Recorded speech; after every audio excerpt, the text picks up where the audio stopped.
Welcome to Demonology 101, a channel dedicated to exploring the fascinating world of ghosts and demonology. Today, we will take a look at a type of spirit known as a Hantu. Hantu is a term used in Malay and Indonesian folklore to refer to supernatural entities or spirits that are believed to inhabit the world alongside humans.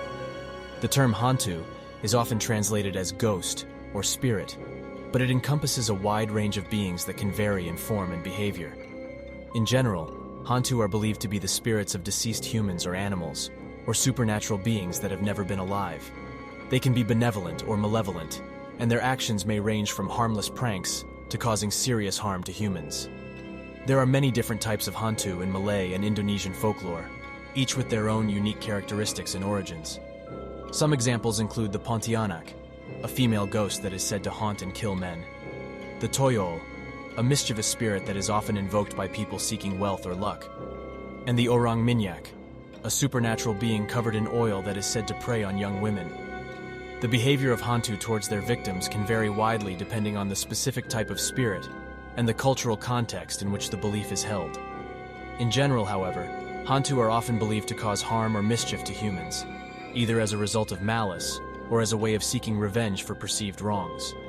For example, the Pontianak, a female ghost in Malay and Indonesian folklore, is said to target men and drain their life force. The Orang Minyak, another supernatural being in the same folklore, is said to prey on young women and attack them sexually. The Genderuwo, a spirit from Javanese mythology, is said to cause illness or death in humans it encounters.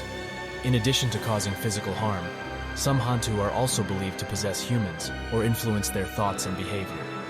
This can result in mental illness or personality changes, and is often viewed as a form of spiritual possession or oppression. It's worth noting that beliefs about Hantu vary widely across different cultures and regions, and not all Hantu are seen as harmful or malevolent. Some are viewed as helpful or benevolent, and may even be invoked for protection or good fortune. The belief in Hantu is deeply ingrained in Malay and Indonesian culture, and many people continue to believe in their existence and take precautions to avoid them. These precautions can include reciting prayers or charms, avoiding certain places or behaviors, or leaving offerings to appease the spirits. It's difficult to pinpoint the exact earliest record of a Hantu, as belief in supernatural beings and spirits is likely as old as human civilization itself. However, we can look to some of the earliest written records from the region to get a sense of how these beliefs were represented. In the case of Malay and Indonesian folklore, many of the earliest written records come from the 15th century onwards, with the emergence of the Malay Annals, also known as the Sejarah Melayu, and other historical texts. These texts often contain references to supernatural beings and spirits, including Hantu, and provide insight into how these beliefs were understood and transmitted over time. For example, the Hikayat Abdullah, a Malay literary work from the early 19th century, contains several references to Hantu and other supernatural beings.